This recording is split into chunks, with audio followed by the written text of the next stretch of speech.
వేణుంబాక విజయసాయిరెడ్డి మీద ప్రస్తుతం 22 క్రిమినల్ కేసులు ఉన్నాయి.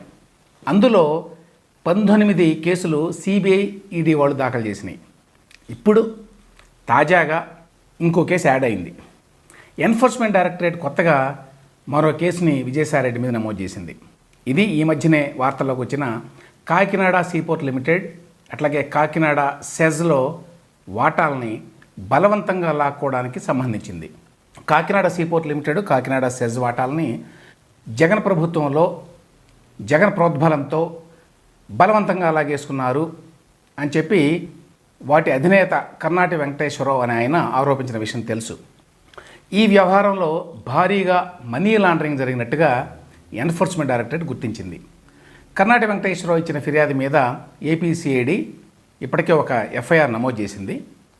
ఈ ఎఫ్ఐఆర్ ఆధారంగా రంగంలోకి దిగిన ఎన్ఫోర్స్మెంట్ డైరెక్టరేట్ ప్రాథమిక విచారణ జరిపింది. ఇప్పటికే భారీగా మనీ లాండరింగ్ జరిగినట్టుగా గుర్తించి దాని ఆధారంగా మనీ లాండరింగ్ నిరోధక చట్టం అంటే పిఎంఎల్ఏ అంటారు, prevention of money laundering act, దాని కింద అభియోగాలు మోపింది. Enforcement case information report ECIR అనేది కూడా నమోదు చేసింది. విజయసాయిరెడ్డితో పాటు వైవి సుబ్బారెడ్డి కొడుకు వై విక్రాంత్ రెడ్డి, విజయసాయిరెడ్డి అల్లుడు సోదరుడు అట్లాగే అరబిందో సంస్థ యజమాని అయిన పెనక శరత్చంద్రారెడ్డి, విజయసాయిరెడ్డి నామినీ సంస్థగా పేరొందినటువంటి పీకేఎఫ్ శ్రీధర్ అన్న సంతానం ఎల్ఎల్పి అంటే ఆడిటింగ్ సంస్థ, ఇది వాళ్ళ ప్రతినిధులకి ఈడీ ఈ మధ్యనే మీరు విచారణకు హాజరుకండి అని చెప్పి నోటీసులు జారీ చేసింది. అయితే హాజరు కాకుండా వీళ్ళంతా కూడా సాకులు చెప్పారు. ప్రస్తుతం పార్లమెంట్ సమావేశాలు జరుగుతున్నాయి, అందువల్ల నేను విచారణకు రాలేను అని చెప్పి విజయసాయిరెడ్డి, అనారోగ్య కారణాల వల్ల హాజరు కాలేను నేను అని చెప్పి విక్రాంత్ రెడ్డి, నేను చాలా బిజీగా ఉన్నాను, చాలా పనుల్లో ఉన్నాను, అందువల్ల విచారణకు రాలేను అని చెప్పి శరత్చంద్రారెడ్డి, ఇట్లా ఒక్కొక్కళ్ళే ఒక్కో సాకు చెప్పి ఈడీ విచారణకి గైర్హాజరయ్యారట. ఈ నేపథ్యంలో ఈడీ మరోసారి వాళ్ళందరికీ నోటీసులు ఇవ్వబోతోంది. ఈ నలుగురితో పాటు ఈ వ్యవహారంలో రికార్డుల ప్రకారం అంతిమ లబ్ధిదారు ఫైనల్ బెనిఫిషియరీ ఎవరు?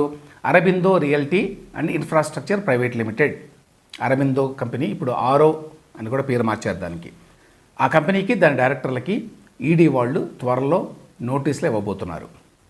ఇక ఏపీసీఐడి ఆంధ్రప్రదేశ్లో నమోదు చేసినటువంటి కేసులో కూడా చర్యలు మొదలైనవి. సిఐడి ముందు విచారణకు హాజరు కావాలని చెప్పి శరత్చంద్రారెడ్డికి ఇప్పటికే నోటీసులు ఇచ్చారు. తరువాత దశలో మిగతా నిందితులకు కూడా నోటీసులు ఇచ్చి విచారణకు పిలుస్తారు. ఏమిటి ఇందులో ప్రధాన ఆరోపణ? బలవంతంగా వాటాలు కొలగొట్టారు అనేది. వైసీపీ ప్రభుత్వ హయాంలో అప్పటి సీఎం జగన్మోహన్ రెడ్డి కుట్ర మేరకి అక్రమ కేసులు పెడతామని చెప్పి, అరెస్ట్ చేసి జైలుకు పంపిస్తామని చెప్పి బెదిరించి, భయపెట్టి, ఒత్తిడి తీసుకొచ్చి కాకినాడ సీపోర్ట్స్ లిమిటెడ్లో 2,500 కోట్ల విలువైన వాటాలని 494 కోట్ల రూపాయలకి, అట్లాగే కాకినాడ సెజ్లో 1,109 కోట్ల విలువైన వాటాలని 12 కోట్ల రూపాయలకి బలవంతంగా అరబిందో సంస్థకి బదలాయించుకున్నారు అనేది ఆరోపణ. దీని వెనక జగన్మోహన్ రెడ్డి ఉన్నాడు అనేది కూడా ఆరోపణ. మొత్తంగా 3,000 కోట్ల మేర దోచుకున్నారు ఈ వ్యవహారంలో అని చెప్పి సిఐడి ఈ ఎఫ్ఐఆర్లో రాసింది. నేరపూరిత బెదిరింపు, మోసం, నేరానికి ప్రేరేపించడం, ఫోర్జరీ, నేరపూరిత కుట్ర, వ్యవస్థీకృత నేరం అని చెప్పి ఈ సెక్షన్ల కింద ఛార్జెస్ని ఫ్రేమ్ చేశారు. ఇందులో సహజంగానే మనీ లాండరింగ్ అంశం ముడిపడి ఉంది.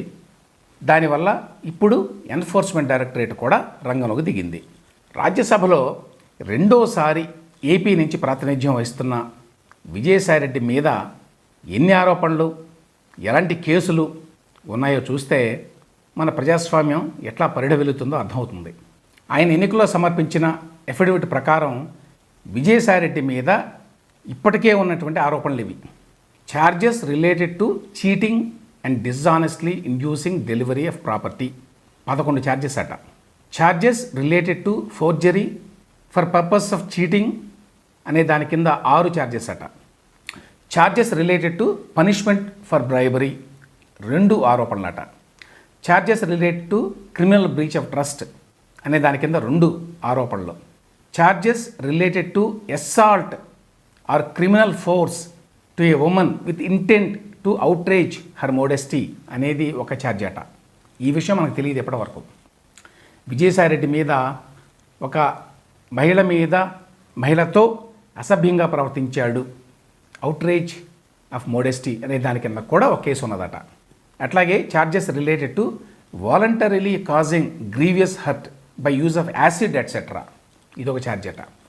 ఇది కూడా మనకు తెలియదు.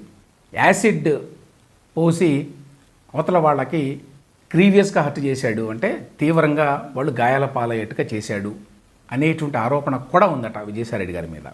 ఇంకో charge related to voluntarily throwing or attempting to throw acid అని కూడా ఉంది. ఒకటేమో యాక్చువల్గా యాసిడ్ పోసి గాయపరిచారు అని, ఇంకోటేమో యాసిడ్ పోయడానికి ప్రయత్నించారని. మరో charge related to punishment for criminal intimidation, ఇంకో charge related to falsification of accounts, బహుశా ఇవి చాలా చేసి ఉంటాడు ఆయన. ఇక charges related to punishment of criminal conspiracy అని చెప్పి 12 ఛార్జెస్ ఉన్నాయట. Charges related to using as genuine a forged document or electronic record, 2 charges. ఇంకొకటి charge related to punishment for voluntarily causing hurt, ఇంకో charge related to word, gesture or act intended to insult the modesty of a woman, ఇంకో charge ఉంది మరి, ఒక మహిళతోటి అసభ్యంగా ప్రవర్తించాడు అని చెప్పి. మరొక charge related to punishment for wrongful restraint, ఇంకో charge related to punishment for rioting అట, ఇంకో charge related to acts done by several persons in furtherance of common intention, అంటే ఇది కుట్ర సెక్షన్ అనుకుంటాను. ఇందులో కొన్ని సెక్షన్స్ పోనీ రిపీటెడ్గా వేరే రూపాల్లో ఉన్నాయని చెప్పి అనుకున్నా కూడా మొత్తం 22 క్రిమినల్ కేసులు ఉన్నాయి ఇప్పటికే. ఇప్పుడు కొత్తగా ఈ Kakinada seaport, Kakinada SEZ case కూడా దీనికి యాడ్ అయింది. ఇట్లాంటి వాళ్ళు ఆంధ్రప్రదేశ్ నుంచి పార్లమెంట్లో ప్రాతినిధ్యం వహిస్తున్నారు అంటే సిగ్గుపడాల్సింది ఆ రాష్ట్ర ప్రజలే.